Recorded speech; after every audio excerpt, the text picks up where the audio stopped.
আমাদের মমতাময়ী মা দেশীয় নেত্রী শেখ হাসিনাকে আবারও ধন্যবাদ জানাই। তিনি তরুণ সমাজের পাশে এসে দাঁড়িয়েছেন।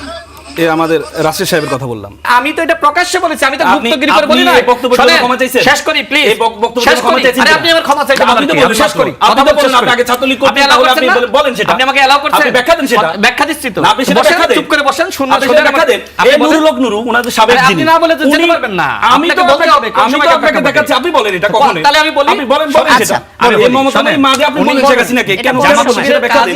গুপ্ত মানে কি? তারা গুপ্ত ছিল, পরিচয় দেয় নাই।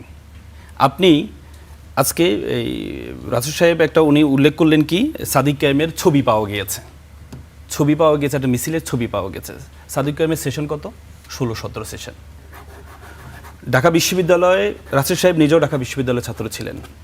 যারা ফার্স্ট ইয়ারে থাকে এরা প্রত্যেকেই, যেহেতু ছাত্রলীগের উদ্দেশিত হল ছিল, প্রত্যেকটা হলে যারা হলে উঠেছে প্রত্যেকেই ছাত্রলীগের মিছিলে গিয়েছে তখন। এবং কি বর্তমানে ছাত্র, এখন কথা হচ্ছে আপনি ঢাকা বিশ্ববিদ্যালয়ের ছাত্র দলের যখন কমিটি দেওয়া হলো, কমিটিতে 33 জন পাওয়া গেছে যাদেরকে বিভিন্ন পোস্টেড ছিল, পরে তাদেরকে বহিষ্কার করা হয়েছে। তার মানে ঢাকা বিশ্ববিদ্যালয় এবং কেন্দ্রীয় ছাত্র দলের যে কমিটি আছে, আপনি যদি কমিটিটা একটু দেখেন, কমিটিটা হচ্ছে সবগুলোতে 6-7 সেশন, 8-9 সেশন। মানে যখন মোবাইল অ্যাভেলেবল ছিল না, আপনি যদি তখন যদি মোবাইল অ্যাভেলেবল থাকতো, তাহলে প্রত্যেককে, তারা যখন ফার্স্ট ইয়ারে ছিল প্রত্যেককে আপনি মিছিলে পেতেন। আমি আপনাকে শুধু একটা দেখাই, দেখেন বর্তমান ছাত্রদল কারা চালাচ্ছে। বর্তমান ছাত্রদলের সভাপতি 6-7 সেশনের ঢাকা বিশ্ববিদ্যালয়ের, সেক্রেটারি 7-8 সেশনের, এটা আজকে পত্রিকাতে আসছে, এবং জ্যেষ্ঠ সহসভাপতি 6-7 সেশনের, যুগ্ম সাধারণ সম্পাদক শ্যামল 7-8 সেশনের, এবং আমানুল্লাহ আমান 9-10 সেশনের। তার মানে কি তখন মোবাইল অ্যাভেলেবল ছিল না। যদি মোবাইল অ্যাভেলেবল থাকতো প্রত্যেকে, সাদিক কায়েম আজকে ঢাকা বিশ্ববিদ্যালয়ের সভাপতি ছিল 16-17 কারণ মোবাইল অ্যাভেলেবল ছিল, যেন সাদিক কায়েমের একটা ছবি পেয়েছেন। কিন্তু আপনি কি আর কিছু পান নাই? আমি ব্যক্তিগত আক্রমণ করতে চাই না। আমি এই আসার সময় একটা ভিডিও পেলাম, এটা ব্যাখ্যা হয়তো উনি দিবেন। দেখেন, আমি শুধু আপনাকে এই আমাদের মমতাময়ী মা দেশীয় নেত্রী শেখ হাসিনাকে আবারও ধন্যবাদ জানাই। তিনি তরুণ সমাজের পাশে এসে দাঁড়িয়েছেন।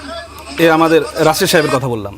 উনি বলল যে মমতাময়ী মা, এটা না, এটা আপনি ব্যাখ্যা দিবেন না, এটা আপনি ব্যাখ্যা দিবেন। এটা কি? কেন ব্যাখ্যা দিবেন না? মমতাময়ী মা, আপনি ব্যাখ্যা দেন। উনি বলছেন যে মমতাময়ী মাকে উনি ধন্যবাদ জানাচ্ছেন। ঠিক আছে, আমি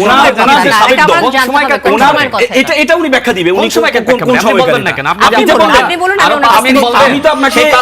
আমি তো আপনাকে ভিডিওটা দিলাম, দেখেন আপনি বললেন মমতাময়ী মা। এখন আপনি ব্যাখ্যা দিবেন কোন সময়? কোন সময়? আপনি দেখেন, এই নুরুল হক নুরু ওনাদের সাবেক যিনি, আপনি না বলে তো যেতে পারবেন না। আমি তো আপনাকে দেখাচ্ছি, আপনি বলেন এটা কখনো। তাহলে আমি বলি, আপনি বলেন সেটা। এই মমতাময়ী মা যে আপনি বলেন শেখ হাসিনাকে কেন জানা বলেন সেটা ব্যাখ্যা দেন। হলো গুজব রটনা করা। আপনি সেটা বলেন কেন সেটা বলেন। মমতাময়ী মা কেন বলেন শেখ হাসিনাকে সেটা বলেন। শুনেন, আমরা 2018 সালে কোটা সংস্কার আন্দোলন করেছি, তাই না?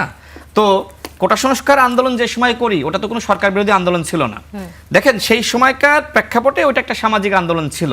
এবং এই যে ঘোষণা, এটা সম্ভবত 11 এপ্রিল, যেদিন শেখ হাসিনা, না 12 এপ্রিল হবে সম্ভবত, শেখ হাসিনা জাতীয় সংসদে দাঁড়িয়ে তিনি বললেন যে কোটা আর থাকবে না। তো এরপরে দেখেন, আমি কিন্তু আমার কাছে কিন্তু একটা প্রেস নোট আছে, তাই না? ওইটা দেখে বলছি, এটা কিন্তু আমার বক্তব্য না। ওইটা ওই সময় সিদ্ধান্ত নিয়ে ওই সময়, যেহেতু আমি ওই আন্দোলনের মানে গুরুত্বপূর্ণ একজন ব্যক্তি ছিলাম, সুতরাং সেই সময় আমাকে ওটা বলতে হয়েছে। এমন না যে আপনি কোথাও সাদিক কায়েমের মতন আমাকে প্লিজ সাদিক কায়েমের মতন আমার কথা শেষ করতে বলতে বলেছেন না আপনি? শেষ করি, আপনি আমাকে বলতে অ্যালাউ করেছেন। দেখেন, এমন না যে আপনি আমাকে কোথাও দেখাতে পারবেন যে ছাত্রলীগের মিছিল মিটিং করছে, আমি কোনো পোস্টে ছিলাম। এমনকি এই বক্তব্য আমি আগেই বলেছি যে আপনি যদি আগে ছাত্রলীগ করেও থাকেন, এখন প্রকাশ্যে এসে বলেন যে আমি আর ছাত্রলীগ করি না। সুতরাং আমি তো এটা প্রকাশ্যে বলেছি, আমি তো গুপ্তগিরি করে বলি না।